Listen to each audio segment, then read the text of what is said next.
kvenna, hann Einar. Hann er hommi. Já, hann er í felum. Hann er pedofíl. Já, feluhommi. Hann er feluhommi og barnvæniður. Það er málið. Hann byrjaði að nýðast á mér þegar ég var 6 ára. Og hann nýttist á dóttur hans Ella sem var með steypríðuppboð og eyðilagði steypríði fyrirtæki fyrir pappa, þannig að með 50 barnir hans Ella. Ó, var það? Það voru fleiri börn, sko. Ó. Og að því ég myndist á þetta uppboð, það sem hann fyrirgefur mér að breyta, sko. Það er að ég sagði ára bröðið frá þessu. Hann Einar sagði mig samt frá því að hann hefði stundum verið saman í sturtu og líka Bjarni og þið hefði verið í svona tippatói, það hefði krækt saman tippatói. Nei, hann var að reyna að kynferðislega misnota okkur alla hægra og vinstri við, ef ég var bara svo lítill og vitlaus og hann náði að múta mér með peningum og pláta mig. Ó. Hinir vissi að það var ránt, ég var bara svo lítið barn. Ó, var það þannig?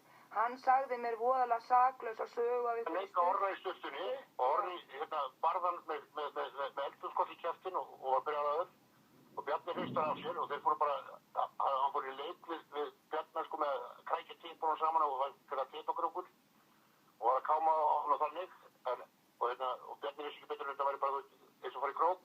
Já, þetta sagði Einar mér sko, hann sagði mér þessu. Nema hann var að ríða mér með vasilíni sko undir hendra, þetta ríða mér raskatið og svo var að ríða mér undir hendra og brundaði fram úr og þetta gera reglulega og borgaði mig fyrir með dönskum klámblöðum og 100-föllum.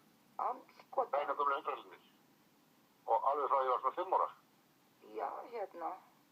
Já, og hann var pedofíl og kámaðist í bíkuna á Evu meðan hún var ennþá ung til að skilja hvað hann var að gera. Já, heyrðu, ég spurði Einar einu sinni þetta. Það er að baðminni. Já. Og svo tók hann dóttir hans Ella og misnotaði hana og fleiri. Og var í hommasamböndum og í hommaklíkunni í Reykjavík, alveg, þú veist, officerklíkunni sem er tróð drast í þessum ásins. Já, hann sagði það við mig, hann sagði að Bara kaf í hommaskapskóli og barnamíðu og vitleysu. Hann sagði við mig að ég opinberaði þetta við Orra og fjölstuna, þú veist, það er alltaf bara að þakka þetta niður, það banna að tala um þetta, sko. Jú. Það gaman það. Nema ég bara sagði þetta bara blákalt þegar þetta var. Já, hann nefnilega viðurkenndi við mig að hann hefði verið að sofa hjá þessum Tomma sem teiknaði myndina, svarthvítu myndina. Já, teiknaði mynd af einhverju Cadillac-bíl sem maður að höfða út. Já, og þeir voru elskugar. Þeir voru kærustupar í alveg 60 ár.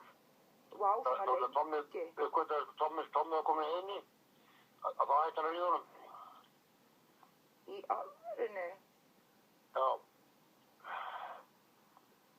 Ég skil núna af hverju hann hefði engar langanir til kvenna. Nei, hann hefur engar langanir til kvennfólks. Og klámyndi. Hann var að reyndast við að reyna að ríða kvennfólki til þess að reyna að vera bisexual, sko. Jú. Akkur eftir hann alltaf verið svona þjakkar í kitchen þess. Og þá var alltaf verið að ríða honum. Ó. Raskat var hann alveg ónýtt og það búið að vera alveg frá því að það strákur. Ég skil. Hann stúta á sér raskatunni og komið 4 æður út raskatun eins og þeir sem eru kallað bött. Jú. Það er þeir sem láta ríða sér og fá það svona gott upp í raskatun. Hann er einn af þeim og búið að vera í 30 ár. Já, hann nefnilega er ennþá veikur í rassinu, sko. Já, það er út af því að hann lætur að ríða sér í raskatunni. Þetta er homma vandamál. Jú. Já. Hann er búið að fara í yfskurði við þessu, en hann er stengst ekki láta taka sér raskatun. Það er bara draumurinn að það verður ríðið alveg eitt að sér raskatun. Hann fær svona miklu dýpri fullnægri raskatun. Ég hef þekkt þetta við hann. Já. Það hefði ekki verið að hvetja alltaf sem krakka og þegar við vorum bestu vinnir þá var hann alltaf að hvetja mig að pröfa þetta eitthvað. Ég veit alltaf vel að við vorum bestu vinnir í heimi þá var hann laðið bílnum í kirkjunum minna. Já, mitt.